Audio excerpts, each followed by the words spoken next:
Broadcasting from the business capital of the world, this is the Podcast Business News Network. Always loved getting together with Dan Clark. He's your life coach. He's a guy that can change, literally transform your life, whether it's professionally or personally. But what makes him, and I know we've heard the term life coach before, and maybe it's kind of saturated. I don't know. Everybody says it, but what makes him different is he centers on emotion, which is the baseline for everything in our lives. You think about it, everything we do is driven by emotion. Well, he gets the core of the emotion, right to the core of it.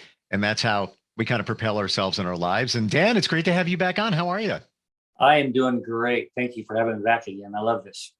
Yeah, we get deep sometimes, but for a good reason. Oh my gosh, it's not hard to get there for sure. You're easy to talk to. And as you are too, with all your knowledge and research that you've done. Today, we're going to center on self-awareness. Now, how would we define self-awareness? Well, self-awareness is actually, it's a psychological state where we are suddenly aware that we're the center of a focus. That's self-awareness. You know, so everyone's looking at you. It's like someone being an actor in a play in the front of the room. There's two different kinds of self-awareness though. There's public self-awareness and there's private public self-awareness. And we're going to differentiate between the two and how we manage that in life. It's so important because how you portray yourself in public or around friends and family is kind of key. And you might not even know the way you're doing it. And I assume that's one of the things that we'll also tackle today as well. It is, because the emotional state that we have in both of those settings is so different. It's like we are two different people. Yeah. I was just about sending an email a couple of minutes ago, and it was about an issue.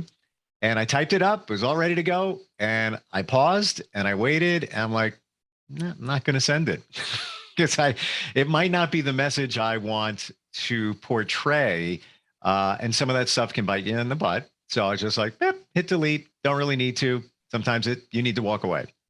Oh my gosh, that's a great idea. I don't know if you've heard this thought or not, but when you are willing to pause and not send an email, especially if it's something that's difficult, if you actually will wait 24 hours, your unconscious brain will rewrite that in a way that will be more effective, because our unconscious brain is so powerful. It's simply waiting.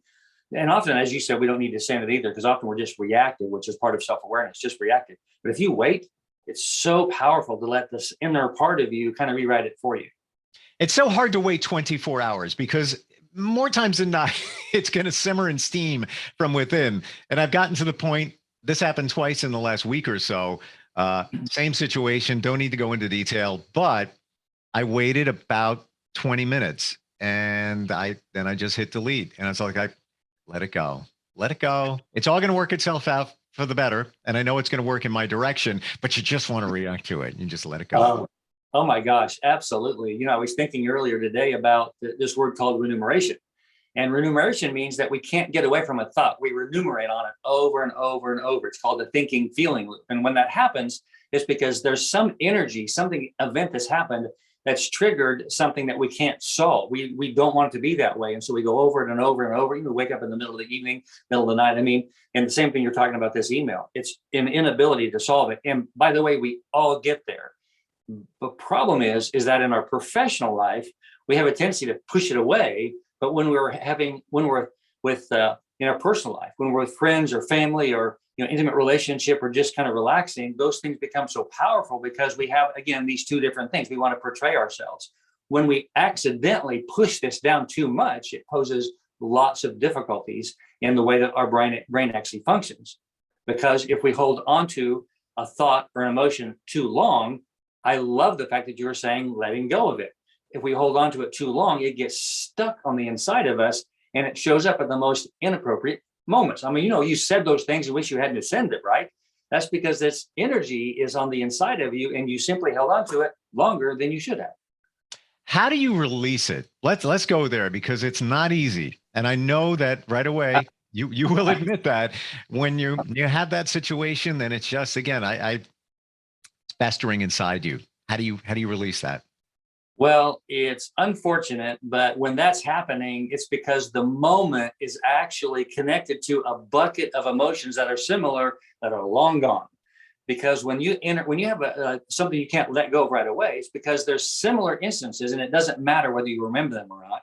Because when we get into that bucket, Think about it like this, and maybe I mentioned this to you before. If we have a glass of water on a table and there's soot in the bottom of it, if we stir that glass really hard, that soot is everywhere. If we let that glass set quietly for a while, that soot goes down to the bottom. Our brains are just like that. If there's a bunch of stuff that's unsolved on the inside of us and something touches it, it's everywhere in our brain. And all we're doing is trying to figure out how to solve it, when really it's because there's multiple pieces there, right? Or it's going over and over. It's like you think about finances or relationship, or, my kid's not doing good in school, or had a flat tire on the way to work, or whatever that stuff is. Once those things get triggered, it's because there's many, many examples in the past that we haven't worked through. So a person who's totally self-aware, totally present, doesn't have the difficulties with those because they've learned how to move away from all of the old stuff first. And that's kind of like practicing, as you said earlier, letting go. But if we let go today, that's great. But if we haven't let go of the past, then those things will creep in and cause you to either misspeak, or to be over angry, or to overthink, or to be stuck in these silly belief systems that we have, or do all kinds of silly things that just don't work in the moment. How do you let those things go from your past if you don't know exactly what they are? And I totally get what you're saying with the glass analogy and the soot. And it's almost all of those pieces of soot, so to speak, are pieces of your past going around with the current situation, and they're all moving around. But how do you identify what those pieces are? Well, you don't have to identify them, which is more fun, because it's not about the event, it's about the emotion. Last time we talked about three things, and I want to go over them real quickly. Emotions, thoughts, and behaviors are tied together. We have a thought in our brain that shows up, and when that thought shows up, it always has an emotion attached to it. And then there's a behavior that's attached to it. If we can think about what we're doing, we can not do the behavior. For example, a thought comes from an emotion. It's kind of a straight line: emotions, thoughts, and behaviors. And the reason that that's important is because the emotion was wired with an event that happened in the past, and we thought about it and we did behaviors, right? So if I'm having pleasant emotions, I'm going to have pleasant behaviors. So that soot isn't about the event, it's about the emotions in the event. And so if we learn how to let go of the emotions that are on the inside of us, that's all we're doing. Learning how to manage or to get rid of the emotion. For example, I am so sad today. I'm just sad. Steve, I'm just so sad. Oh, or I'm angry today. I'm just so angry today. When we actually allow ourselves to be angry, I'm saying just like that, that's how you do that. I'm angry. I'm angry. It's never about what you're doing. You made me angry. It's like, I'm angry. When you say I'm sad or I'm angry, I'm hurt, what happens? Your body feels the emotion. And emotion that's felt passes through the cell wall. It's fascinating. And so since you feel it, it actually goes away. And when you're doing that, it's emptying that bucket, or that soot gets less and less, because you're lowering the energy inside you. Because when you feel hurt, all of the hurt from the past goes away at the same time the current hurt goes away. Wow. Powerful stuff to know. You got to practice it. I'll be personal without getting into too much detail, dealing with some stuff in my situation. And I've worked to reframe my mind in my situation that I'm going to win. In my situation, I am going to win. That's it. And I am. And it's even funny. I told a friend of mine who's, kind of a soul sister, I call her that. And she makes up these screensavers, and it's going to probably be reversed as we look at it, but it says conquer. And that's when that's my brain. That's my mentality. I'm going to conquer. And I know it sounds kind of corny. I'm super humble. I don't have an ego. We all have egos, but I don't have a big ego. But that's my mentality. It's like, yeah, I got this. All right. It's going to be okay. Because I feel it inside that it's going to be okay. Well, that is exactly what I'm talking about. Because here's what's really good about that is what you're doing is when the unpleasant feeling shows up, you transition it into, I'm going to be okay. I'm going to conquer. That's exactly what we're talking about. However, before you get to that place, if you overreact, when in a situation where you are bigger than you really need to be in the moment, right? That's because all this, like this soot, all shows up. So in order for you to be able to not do that, we have to, first of all, be thinking about what do I react to and why, and letting go of that. Because if we don't let go of that, then I can say all I want to, I'm a good person, I'm going to be successful, I'm going to do what I want, I'm going to be a great person. But then when I'm reacting in a big way when things are happening to me, that means that I really haven't let go of the old stuff. So those two things are wired together. So at the same time that I'm practicing being who I want to be, because I just can't say, I'm going to be wonderful. Like I can say to myself, I'm a car, I'm a car, I'm a car. I'm never going to be a car, even though I'm in a garage, right? Because if I don't let go of, if I'm not self-aware that I'm reacting, then or reacting to the moment, then it means that I'm not really dealing with the stuff that's preventing me from becoming who I want to be. And not to make this complicated, but it's the things we don't know about ourselves that prevent us from being emotionally healthy. And that's when you say, I don't want to feel this. No, I want to feel this. I want to allow that to show up. And I can tell that you've done that work. Someone who is truly humble has been vulnerable. Vulnerability and humility are sisters. Vulnerability is my willingness to experience the emotion in the moment. I just don't have to tell you. Oh, humility is my willingness to experience my greatness, but knowing that I'm also never going to be better than someone else. Those two things are so powerful in becoming a really healthy individual. In terms of what you're saying, applying to my situation, and it's not about me, I'm just using it as an example for others. I feel that the emotion part of it, I've gotten it down here, and I'm trying to bring up the positivity. That ain't gone. It doesn't easily, and it doesn't easily go away, but it went from here to, maybe down here. Right. So for a moment, let's talk about being self-awareness in my private life, right? Self-awareness is my ability to understand how I'm influencing the world, what I'm doing. I'm aware of what I'm doing to influence the world. In our public life, you and I both have a very good public presence because we know how we're influencing the world. But if someone lives with you, they really know how you influence the world. And if those two things are incongruent, that means there's something going on the inside of you that you need to work through. So that gets back to being aware of, what is my self-awareness? Self-awareness is that I am both the same person at some point in both places at my core, but I portray them differently, right? So I let my guard down when I'm in these private situations or when I'm with myself. What am I thinking about me? What is the core things that I believe to be true about me? Barbara Fredrickson wrote a book called Love 2.0, and she makes this point that, and it's so powerful. We talked about fear before, safe. If I don't feel safe, I'm not going to let myself be vulnerable. It's just true. Mm-hmm. And safety in a public setting is not always possible because there's so many things happening around us. But in a private setting, it's a lot easier to be safe. But if we're never safe, never feel like we can really be ourselves, then it becomes all kinds of difficulties for us because then we're always guarding ourselves. We're not really being our transparent self, not really allowing ourselves to be vulnerable. And, men don't know how to experience emotions because our culture, and you mentioned this last time too, so much about men don't cry. Well, we think that as men, emotions are being over the top and being emotional. No, emotion is feeling in your body what's happening in the moment. That's all it is. That's all it is. Share with you while we're talking about guys. I was talking to a friend of mine and a client. I have, a business as well. And I shared with him what you said last week on your whiteboard in terms of feeling. The question was, when do you feel alive? When do you feel joy? And I'm just recapping here if anybody missed it.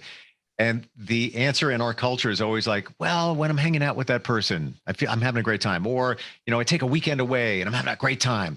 But your point was, you're not really feeling life because you need to feel sadness, anger, hurt, and you had those on a whiteboard. I explained it to him. He's like, man, that's on target.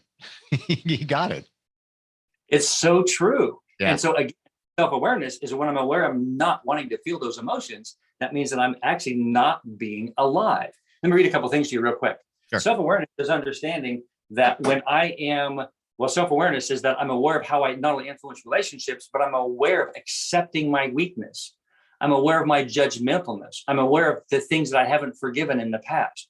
I'm aware that I have enemies and I need to work away from having enemies. I'm aware that I give more in situations that I need to. I'm aware that I can live my life on purpose. When I'm aware, I can change anything about me. But when I'm just living life because it's just how I'm supposed to, then life doesn't go well. So becoming aware of what's actually happening, how you're behaving is so powerful in any type of transformation. So we usually start with becoming aware of, what am I thinking about me? And that gets back to, am I afraid? Like the biggest emotional juncture that I had, I was just looking over some of my notes 7 years ago when I started this journey personally about I had a hard time recognizing that I was always afraid. I was unsafe when I was growing up because I had to guard what's happening, right?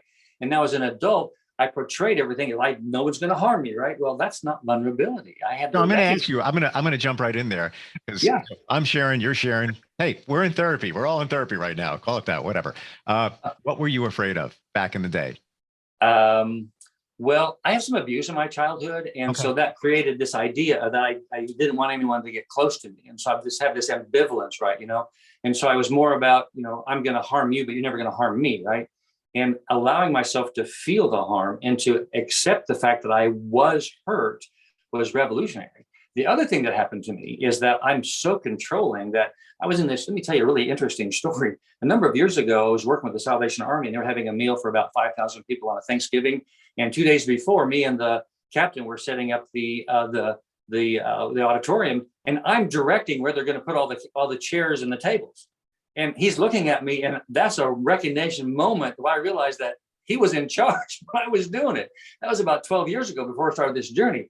I'm in control. I'm no longer that way. I learned how I don't have to be that way because I'm willing to accept feeling weird and odd and feeling like things are uncomfortable, because the more I feel uncomfortable, the more, it's weird, but the more uncomfortable that I feel about things around me, that means I'm actually doing well. If I don't allow myself to feel uncomfortable, I'm never going to be healthy emotionally, because that uncomfortable feeling means that I'm in my real self. I'm in my person that is the most vulnerable and most connected with who I really am. Which is really the opposite of what one would think. Mm-hmm. So my granddaughter's 3, and we were eating a meal with her the other day at a restaurant, and she wanted to get down. I didn't let her get down, and she just starts wailing at the top of her voice. Oh, I enjoyed every moment of that because she is totally congruent. She's crying. I mean, she's not getting down and throwing a fit. She's just sitting there crying, solving her own pain. She's getting what she wanted. I mean, everybody, the manager came by, the waitress came by, a cook came by, she okay? Yeah, I'm just going to let her cry it out, right? Pretty soon she sat on my lap and she was fine. Well, when a child is doing that, they are congruent. Authenticity means, self-awareness means that I need to be congruent. The same emotion on the inside needs to show up on the outside. Otherwise, we're faking it. Interesting thought. Now we got to take that and apply it. Say that one more time. I want to make sure that, I have it clear. Everybody else has it clear. Congruency is like a child. It's allowing the emotion on the inside to be the same on the outside. Now, I said earlier that vulnerability is about my willingness to feel the emotion. I just don't have to tell you. Vulnerability and congruency, again, are partners, because if I'm authentically who I want to be in the moment, I will feel the emotion, which is congruency. It doesn't mean I have to tell you what I'm feeling. I might be embarrassed or hurt or sad or somewhat irritated, but I feel it, right? I move through it. Let me give you a great example. Baseball, guy strikes out, right? Goes to the dugout, hits the wall. Next time he's up, hits a home run. If we're not able to move past negative thinking, we'll never be our most successful self. That's why our willingness to move through that pain, that's why he gets angry in the moment. Let's go with it. Ooh, right? They're taught how to do that. Because if they're thinking about how uncomfortable they are, or they're thinking about how they can't do this when they're up there batting, they're never going to score, right? It's this flow process. But in order for us to get there, we have to, first of all, be aware of how the majority of everything that we do is in our unconscious thinking. We're working with a guy who's a golfer, he's a good golfer. And we've been talking about how when he just lets go and lets it flow, he always does excellent when he's conscious about it, right? So we become self-aware so that we can be unconscious about what we're actually doing and just flow with the moment, because children don't pre-think. And we talked about it a moment ago, pre-thinking. If we are always already thinking, that's not self-aware. When you're having a conversation with someone, you're thinking before they even stop talking about what you're going to say, or you're thinking about what they're saying, judging them and deciding about what you're going to do with the conversation instead of listening. And this always already thinking means you're not self-aware of what's happening. You're not aware of what the things that are happening to you while they're talking. So you're not really connecting with them. You're just all about yourself. Would you say that somebody who does that maybe has self-esteem issues or confidence issues because they're always thinking ahead, like, what am I going to say next? What am I going to do next? Instead of being in the moment? Steve, that's fear. That's feeling not safe. It's just like that. Well, you're feeling vulnerable because you don't want to be in a situation where, all right, you say something and I'm like, What do I say?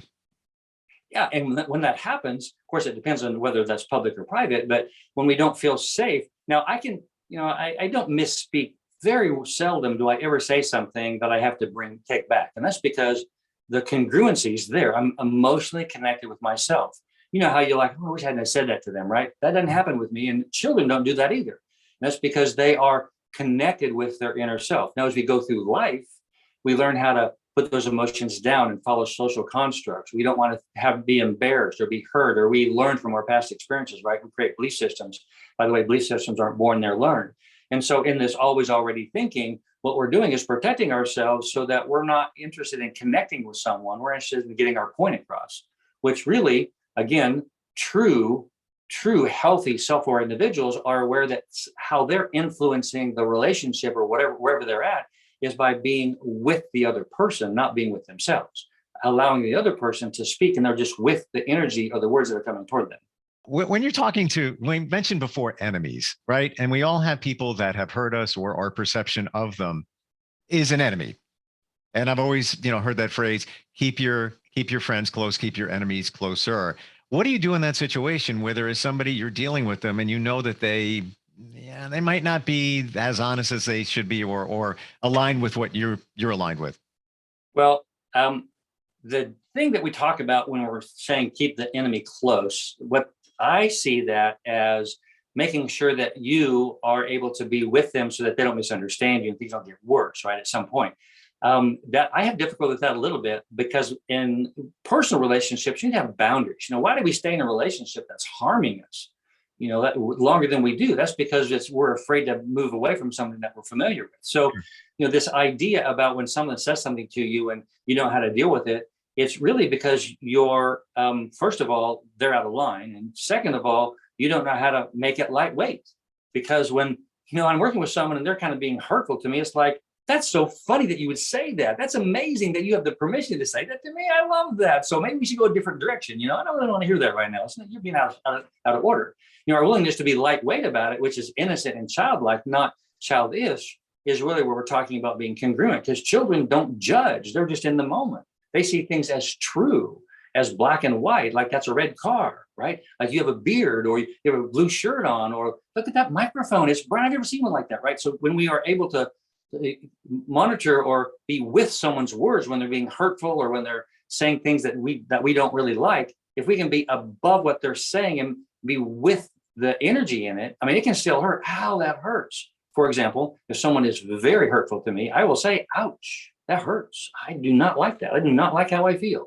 Notice that I'm making it about me, because the emotions are in me. They didn't do anything. I just didn't like it, right? Because if it didn't matter to me, I wouldn't feel the emotion. So the more that we recognize self-awareness is about what's happening inside me, that's how we become super healthy and congruent and authentic. And if we can become aware of what I'm thinking about, which is, remember, the three emotions, thoughts, and behaviors, if we can be aware of what we're thinking about, then we can connect it with the emotion that we need to let go of. Powerful stuff. We're working on transforming your life. We have life coach Dan Clark with us today. We talk about expressing ourselves, talking to others, letting the inside of us come out. What about when you talk to somebody, let's say a friend, and you're explaining a situation? Maybe it's an ongoing situation in your life. This is what's going on. Here's the latest update. Here's what's happening. Is that harmful to yourself? And how should you position that? Should you be, because a lot of times you're not talking about how you feel. You're talking about what the heck's going on. What, let's say what your boss did, or what your spouse did, or whatever it is. Well, I'm convinced that you can solve any conflict in 10 minutes or less. I don't disagree. And the reason is because you just get right to the point. Like, I just didn't like that. Didn't work for me, right? The story that you're telling is very important to pay attention to what you're saying, because the story reveals what you really think. Your belief system is in the story. They did this, they did that, they shouldn't do this, I should do that. Why are they doing that? What's wrong with them? The world is treating me badly. That's just the story. The story really means nothing. The story is just avoiding the emotions that you don't want to really experience or that you don't want to admit. That's what I'm getting at, Dan. That's exactly what I'm getting at. Yeah. Yes. So the story is always about what's happening. Well, again, I can tell a story about what happened because it's funny. And I can even tell a story that's got some maybe longer than 10 minutes, but that's because I'm building up to something that's just really fun and to talk about. But when it's a story about something that happened that I didn't like, when something's going wrong, those stories don't need to be long. That just makes, because you're just holding on to the emotion. I just didn't like it. Like I try to tell people, when I'm working with someone, I don't want to hear the stinking story. Don't tell me all the details. There's nothing good in the details of what happened. It's just the way that your brain is processing how you're blaming them for what happened. Let's get right to the point. You just didn't like it. Doesn't matter what happened. What are you going to do with the dislike? Interesting. Yeah, but we don't do that. We don't. Let me give you a project. If you want to work on how to make your brain function different, make a list of all the things that you dislike for a week. All the things you can think of.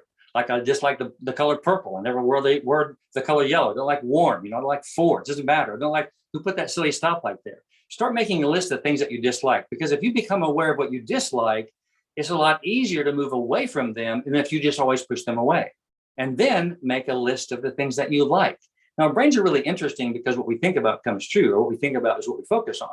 And it's like, well, why do I want to think about what I dislike? Because you don't think about it enough, right? And if you practice thinking about it, you can move away from it a lot faster. Because if you don't let go of the dislike, like the soot in the cup, then you don't let go of it. Like I just dislike that. It's just a no. Very easy to do. But that like and dislike list will help your brain become more aware of noticing what you dislike and then moving away from it.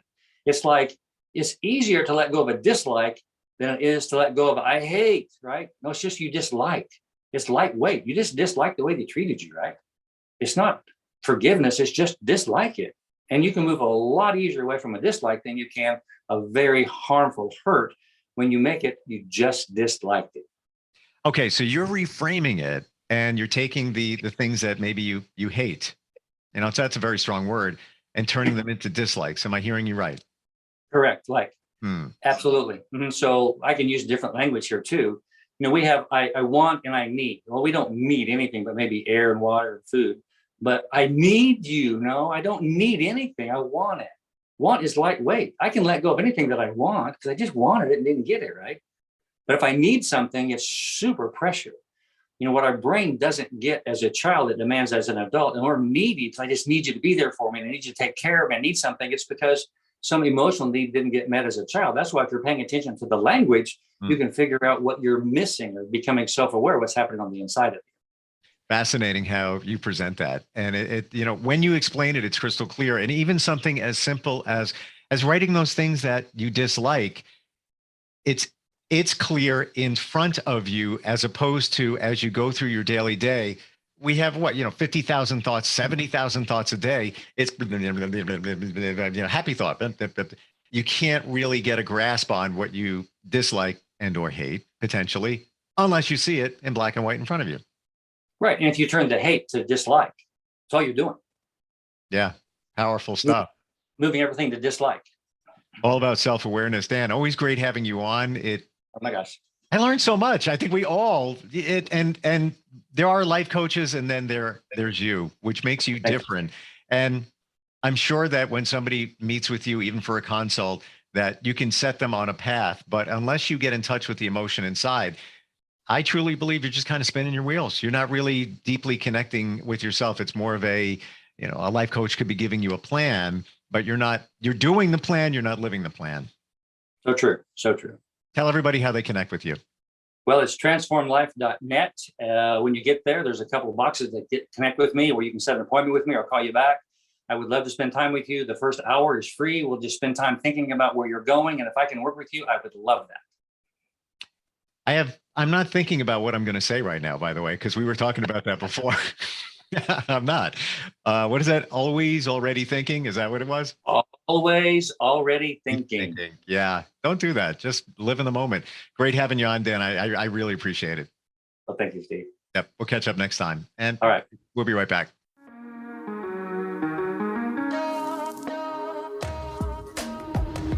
Broadcasting from the business capital of the world, this is the Podcast Business News Network. For nearly 2,000 severely injured veterans, everyday life has become filled with barriers. Day-to-day simple tasks can become pretty daunting. I have to carry my chair up 2 flights of steps or have somebody do it for me. What scares me the most is just the falling. when I'm struggling with my house, I think, to have that one great barrier just knocked down, I mean, it's crucial. Home for Our Troops is a wonderful nonprofit that builds a mortgage-free, fully adaptive, handicap-accessible house. And there's no catch. It'll be our very first home that we've ever owned. This is a game changer. This is where your life begins again. We need you to join us in completing this important mission. Please visit hfotusa.org and help build homes and rebuild lives. Because of you, everything's going to be okay.